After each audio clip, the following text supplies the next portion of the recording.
We have been taught to think of Egypt as a civilization whose golden age occurred 2,000 or 3,000 years before Christ.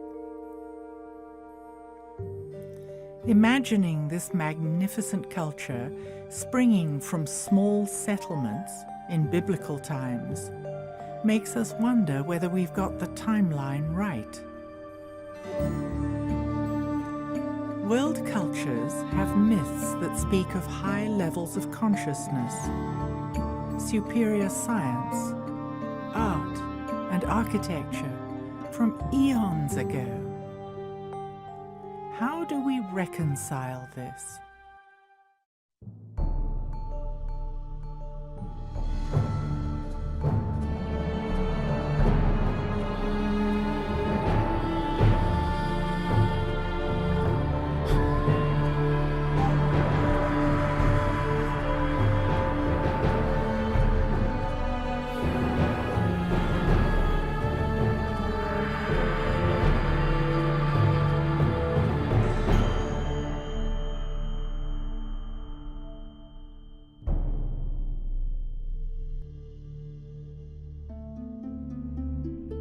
We are trapped in our own concept of time, but many cultures think on a vastly different scale.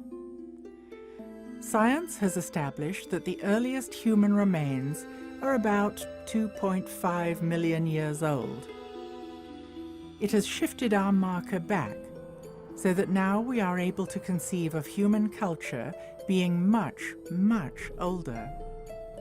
In Indian traditions, and in 30 other cultures, a 26,000-year cycle is accepted.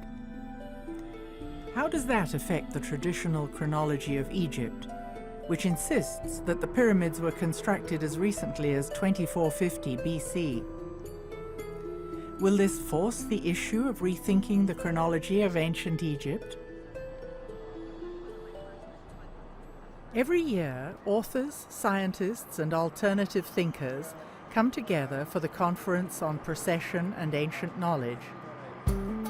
They share ideas about ancient cultures, lost knowledge, and great cycles of time. I started the Conference on Precession and Ancient Knowledge because I wanted to bring together the bright minds in this whole field of alternative history so we can put this very ancient puzzle back together again.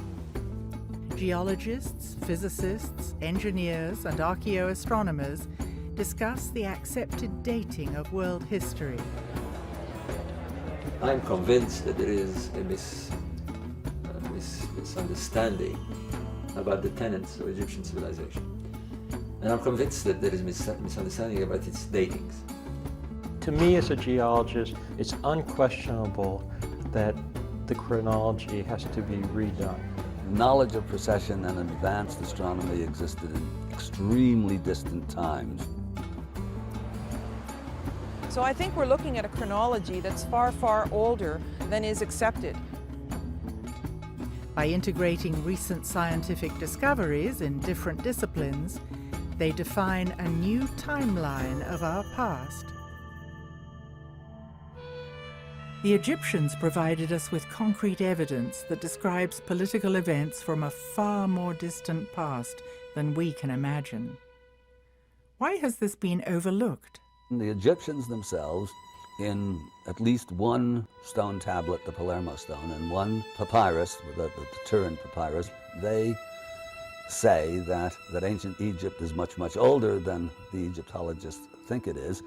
So to dismiss that is, of course, an assumption that contemporary Egyptologists know a lot more about ancient Egyptian history than ancient Egyptians do, which is a form of typical arrogance on the part of the academic community. So why do we consider civilization to be only about 6,000 years old?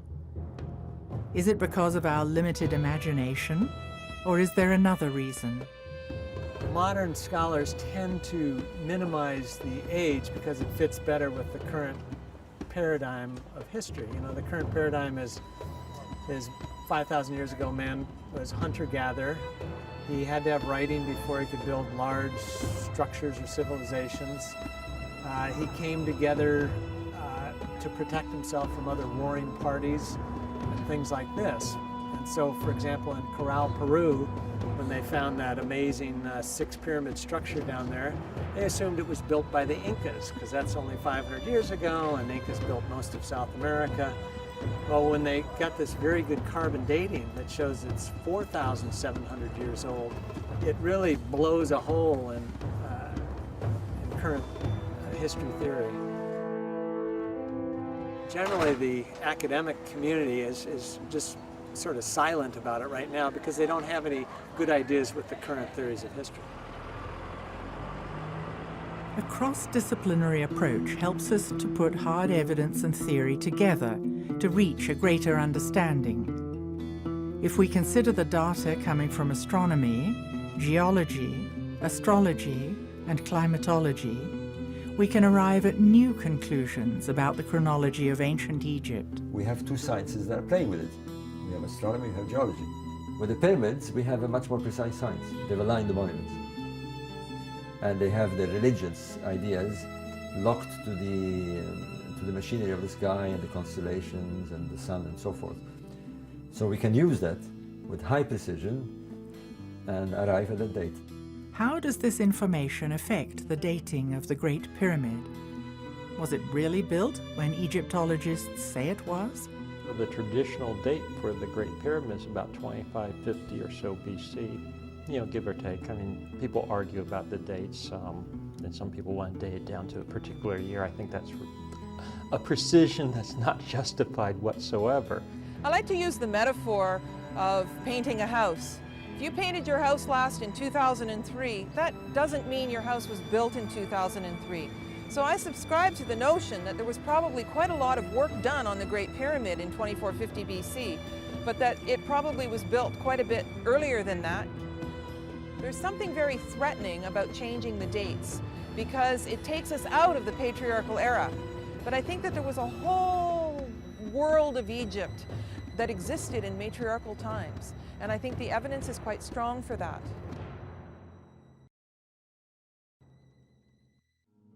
There is absolutely no reason at all why the ancient Egyptians could not have worked out the precessional cycle. How do we approach the age? Well, you have a variety of methods. When you're looking at an archaeological site, you have what we call the archaeological datings, which means you look at artifacts that you can fit into a chronology. You look at plot charts, stratas, but this can be very deceiving because it requires a lot of interpretation. Nonetheless, these are the methods that is predominantly used in archaeology. The other is carbon dating. Carbon dating is okay up to a point, and it's notoriously misleading if it's been contaminated and so forth. And besides, with many of these places, we do not have carbon datable material. Carbon-14 dating works only on organic materials, but simply touching organic materials contaminates a sample.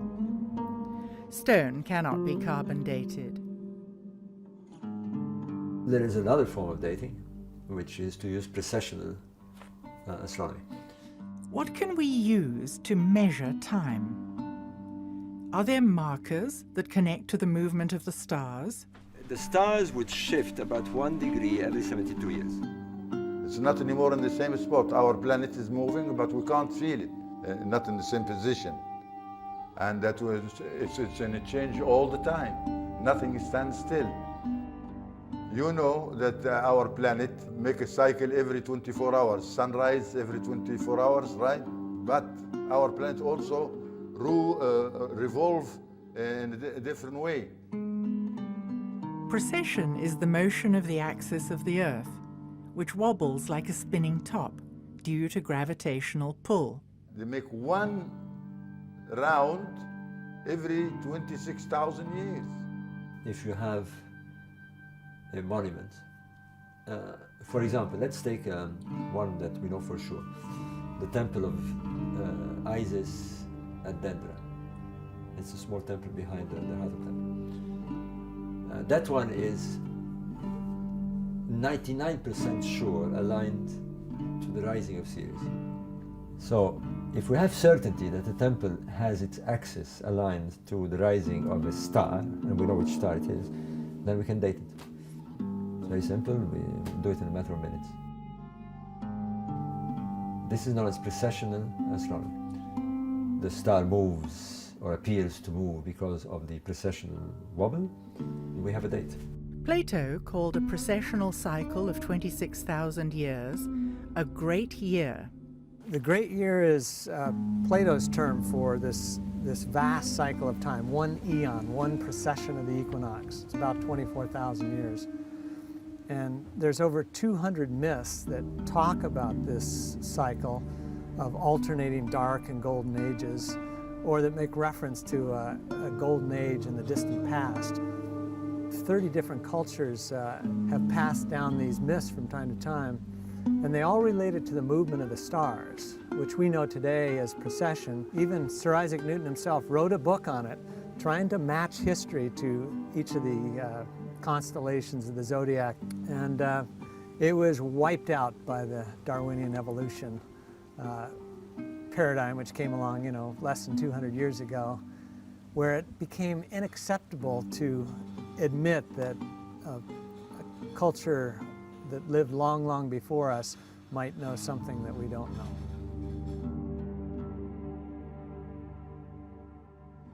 On different continents, cultures have come up with the same ideas.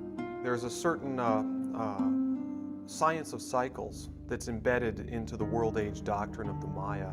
You find it nicely paralleled in Egyptian ideas as well as the Hindu world age doctrine known as the Yugas. And it's somewhat counterintuitive to what we've learned in our own Western education, that it's referred to as the myth of progress, that human beings today are in all ways superior to human beings that came before. It's simply not true. Cycles go through periods of increase and periods of decrease. Mayan daykeepers are descendants of the ancient Mayan people and monitor the sacred calendar. Each day has certain qualities and gods. Daykeepers follow the movement of planets, eclipses, and astrological alignments. They are often trained shamans who do divination ceremonies, giving daily and monthly forecasts. The Maya calendar is really interesting because it's based on a lunar rhythm. And the core building block of the sacred calendar is this 260-day cycle. Maya daykeepers today will offer as an explanation for this that it corresponds to the human gestation period. It's roughly 9 months. So all human beings share this primal rhythm of unfolding based upon the lunar cycle. And that's a real interesting key to what you might say, the Mayan time philosophy. There are many ways of dividing time: solar cycles, lunar cycles, and larger cycles of time. The Mayans devised their long count calendar, which combines a cycle of 20 named days with another cycle of 13 numbers to produce 260 unique days. Each of the 20 days is linked to a different god in Mayan mythology. The Great Cycle started in 3114 BC and ends in December 2012. Well, the long count calendar is the most interesting calendar that the Maya had devised. This is of great interest in our times because this large cycle in the long count calendar, this period of 13 Baktuns, ends in 2012. So there's a great interest in figuring out why the early Maya skywatchers picked 2012 to end this large cycle of time. The Mayans were excellent calendar makers. They intercorrelated the movements of the moon, the sun, and even Venus to make their calendars very precise. And for some reason, they have their long count calendar, the Baktun, ending here in 2012. So it seems perhaps they're trying to call attention to something. Many people have been talking about 2012 as a turning point. What is the significance of this date? In the years around 2012, the December solstice sun will be lining up with the center of our Milky Way galaxy. This is a rare alignment in the great cycle of the precession of the equinoxes, this 26,000 year cycle. Now, another thing that's interesting about this period of the 13 Baktun cycle that began in 3113 BC and ends in 2012 is its midpoint, 550 BC. This is a time when great world teachers appeared on the stage of history. Pythagoras among the Greeks, the Buddha, Zoroaster among the ancient early Persians. So there's also something to be said for the way that the long count divides up time in a certain way that defines periods in human culture. You know, dawn points, high noon points, and end points.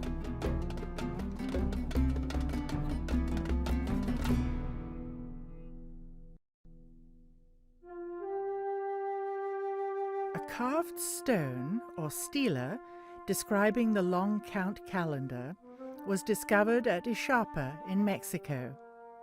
It shows the center of the Milky Way, the celestial pole, and the sun deity. Why was this important to the Mayans? It's really a beautiful and profound way of conceiving time. And in my research, as I've looked at Ixapa, the origin place of the 2012 calendar, I've been able to see how the Mayan wisdom, it's not just some provincial belief system of a forgotten people. It actually is like a little doorway that opens up into the great spiritual insights that all of the great traditions share. In Egypt, in India, Islam, all the world's great spiritual traditions share these same universal, eternal spiritual principles. And it has to do with cycle endings. Just like the cycles of birth, life, and death, within the 26,000-year cycle, referred to as the Great Year, there are extended periods of darkness and light. These are divided into distinct ages, known as the Golden Age, the Silver Age, the Bronze Age, and the Iron Age. The ancients themselves told us that history, mankind would go into a dark age. 4,000, 5,000 years ago, they view the past as the Golden Age. They see themselves moving into the Dark Age and they dread it because they know that things are going to get worse, they're going to get chaotic. Cultures all around the world are talking about this pre-Dark Age, that things are going downhill. I really ascribe to the Mayan and the Hindu idea that the Golden Age, the time of connection into the divine wisdom, was actually a long time ago.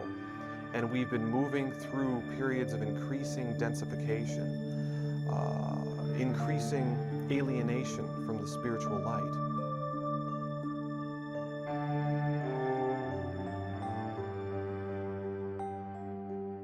Golden Ages are times of enlightenment, when civilizations reach high points in architecture, spirituality, and benevolence.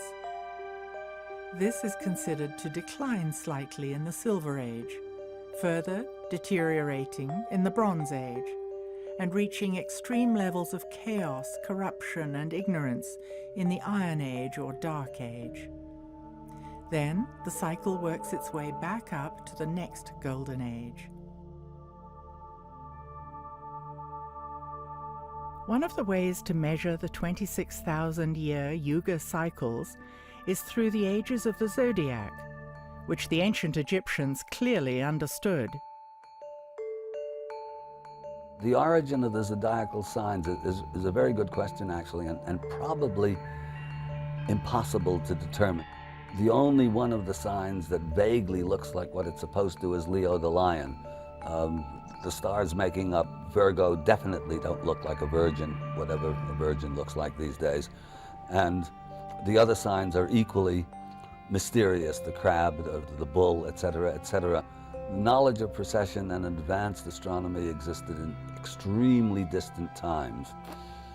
The basis of the signs themselves, in terms of zodiac, the wheel of life or the wheel of animals, there are different translations of that.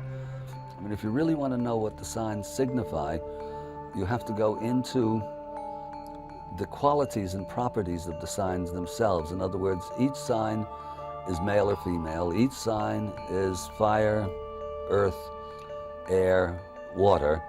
Each of the 12 signs of the zodiac has distinct energies. There are 4 elements: earth or material signs, air or intellectual signs, water or emotional signs, and fire or creative signs.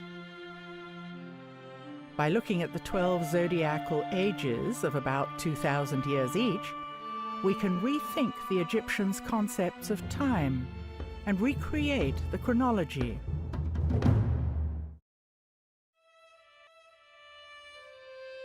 There's a gap in our historical record. The Palermo stone and the Turin papyrus are evidence from the Egyptians themselves and convey information from rulers far back in Egyptian history. And they give the regnal years and the name of each of these rulers. And when you compute all of those names and put the numbers together, you get a date somewhere around 36,000 BC. At the same time, roughly, that 34,000 year date corresponds to the Vedas of India, the Vedic civilization of India, which also gives a date which, when you work it out, comes out to something like 40,000 years before our current era. So we have 2 great sophisticated civilizations that have documented their own belief that their civilization started back around that kind of time.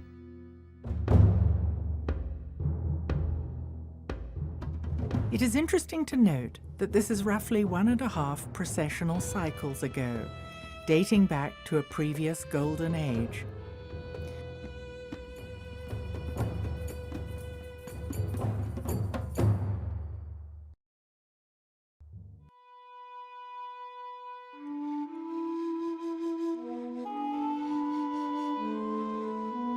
The Sphinx, with its lion body, screams out as a Leo symbol, as a marker for an age of Leo.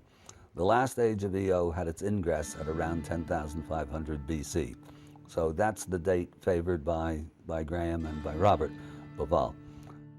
I'm hesitant to accept that date myself because the last ice age comes to a catastrophic end somewhere around 11,500 BC. I mean, it certainly followed, and this is known, there are the quaternary extinctions. All the mammoths and the woolly rhinoceroses die all over the world. Siberia, which was temperate, becomes tundra and Arctic. North America, which was under a couple of miles of ice sheet, melts, and all that water goes into the sea.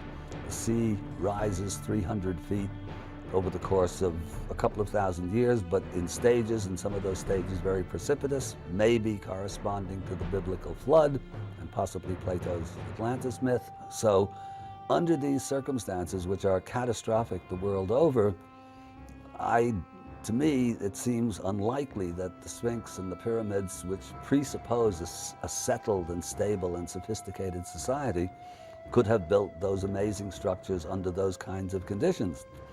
So that leaves anything before 10,500 BC, but I like the idea of the Leo symbolism. So the next age of Leo back is 26,000 years earlier, and that puts it back at around 36,000 BC, which, outrageous as it sounds, by a process of exclusion, turns out to be maybe less outrageous because there are big problems with those other later dates.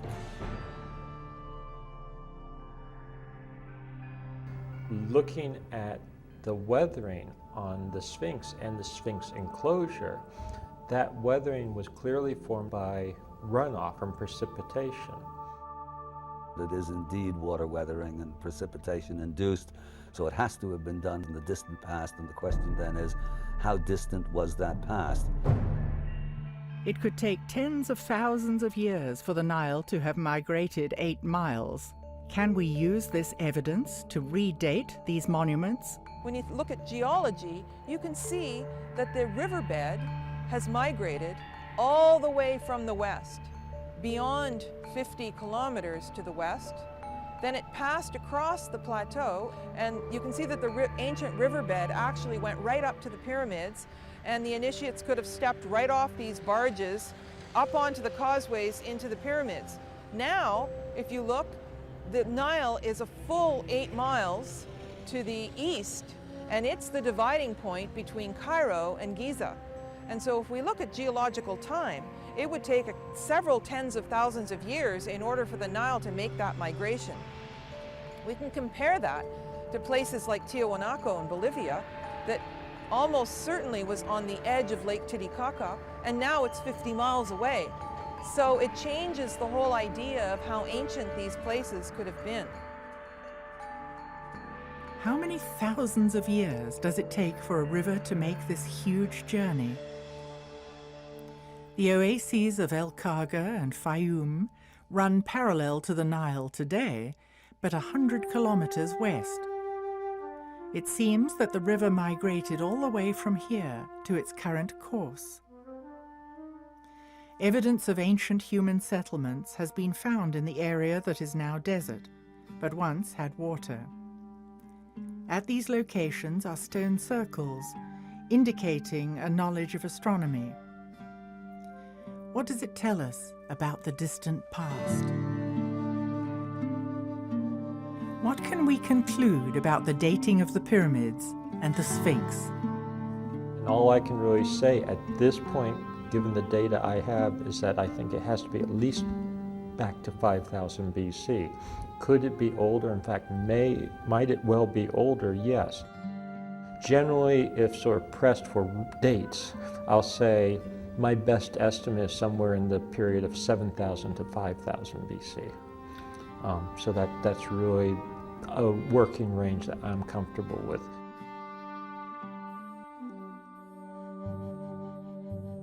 We're also finding elsewhere in Egypt and around the world that other things were happening in that same period, 7,000 to 5,000 approximately BC, that to me puts the Sphinx into a larger regional and global setting, that it's not just an isolated thing. It doesn't seem as isolated as it did 15 years ago when we had less knowledge. You come to tentative conclusions. If more data comes in that seems to indicate something else, I don't ever want to be afraid to change my conclusions or go where the evidence takes me. I'll stick with my extreme 36,000 BC date until proved otherwise, and if proved otherwise, I will change my mind.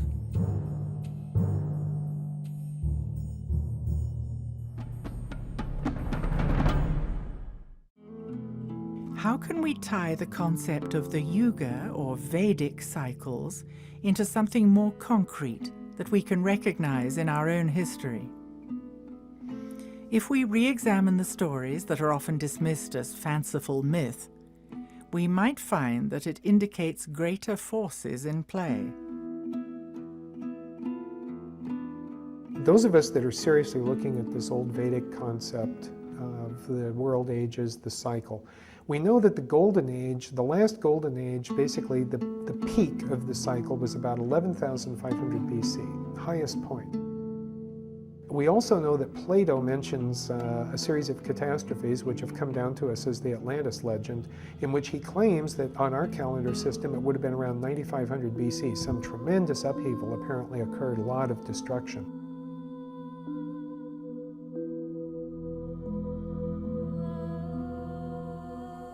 Isn't it also possible that for all of those maybe several thousand years, whatever those catastrophes were so cataclysmic that even with that Silver Age or Golden Age consciousness, they weren't fully able to recover?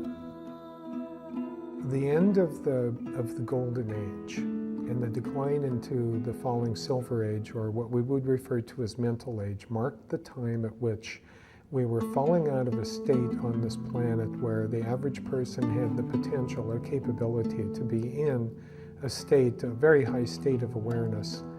And they were a far more enlightened and benevolent society than we would be able to even imagine now, but they were beginning to lose that almost divine state that exists in the Golden Age. And as they started to descend into the Silver Age, there began to be more of an emphasis on what we would now refer to as sacred sites and sacred structures. You could almost think of them as machines to enhance consciousness or to create an environment where, you might call it altered states of experience, but changes in consciousness, expansion of consciousness. What these were really intended to do, it wasn't so much for the selfish purpose of, for example, boosting up a few individuals. This actually had to do with a much larger global perspective.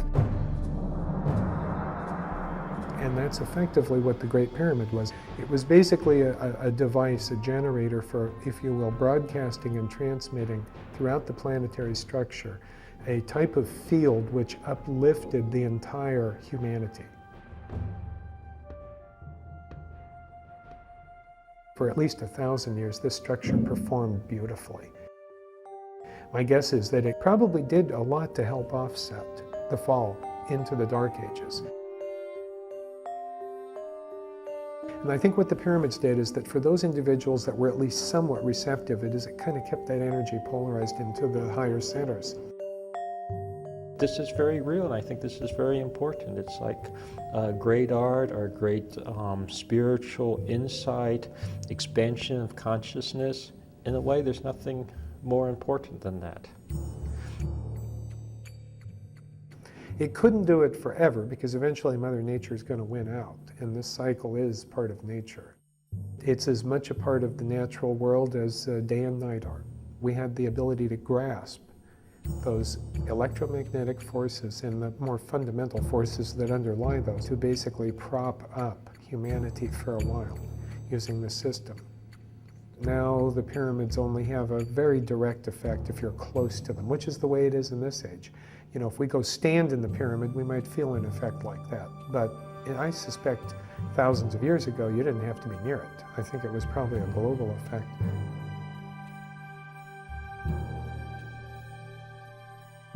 The physical structure could only do so much. The wisdom keepers created social structures as an additional influence to extend the energy of the Golden Age by creating mystery schools that preserved the ancient knowledge. The whole idea of the schools of mystery and the ancient knowledge and preserving those traditions that had come down from those fabulous ages, that was lost. And then eventually it was ridiculed, and then finally it had to go underground because people would either actively burn those texts or, persecute the people who had that belief system. And I think at that point, we were in the Dark Ages.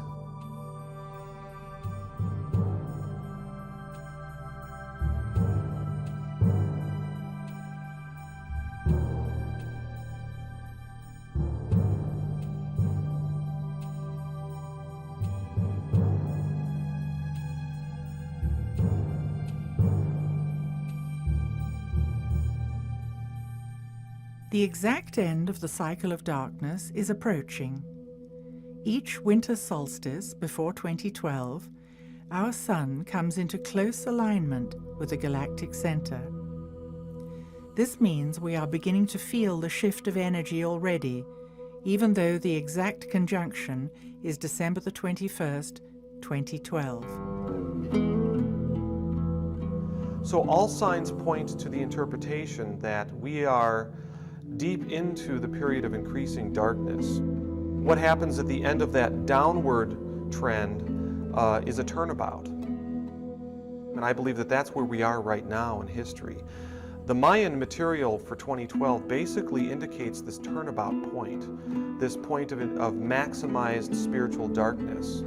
But then in the cycles of time, we turn the corner and we have an opportunity to open up to the transformational energies that can sweep us into the next cycle.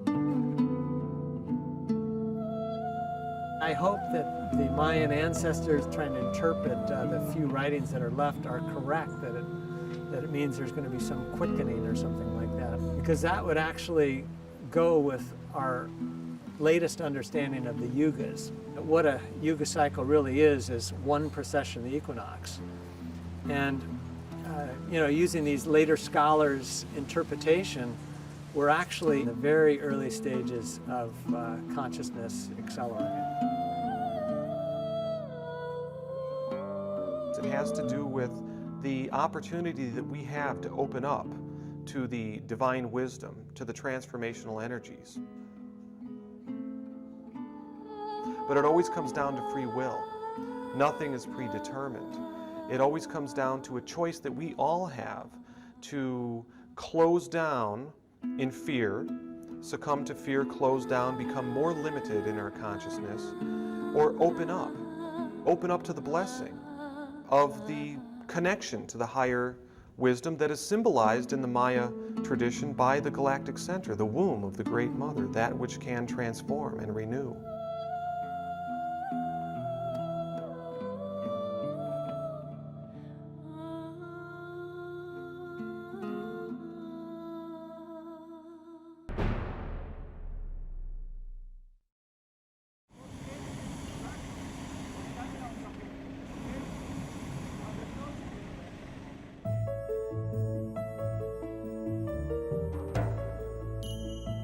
Could the ancients have had it right?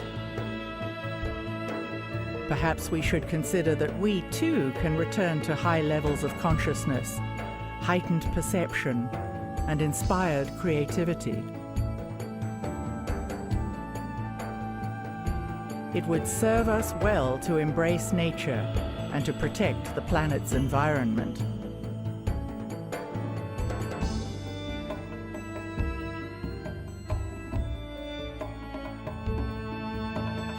Can we go beyond religious dogma and allow ourselves to imagine what lies beyond death?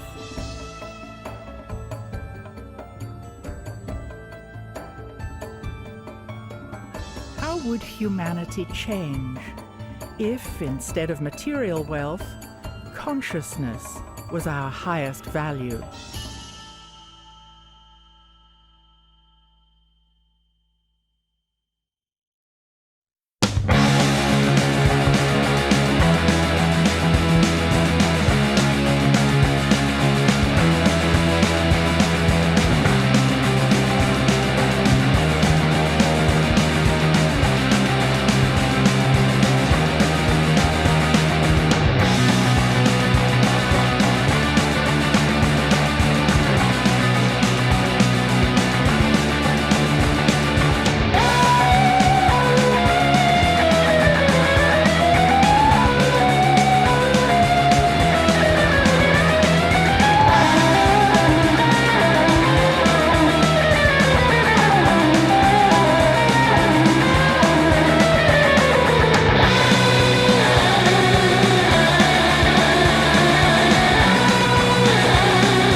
To dynastic times,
pyramid code?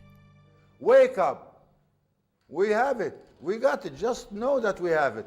And it works.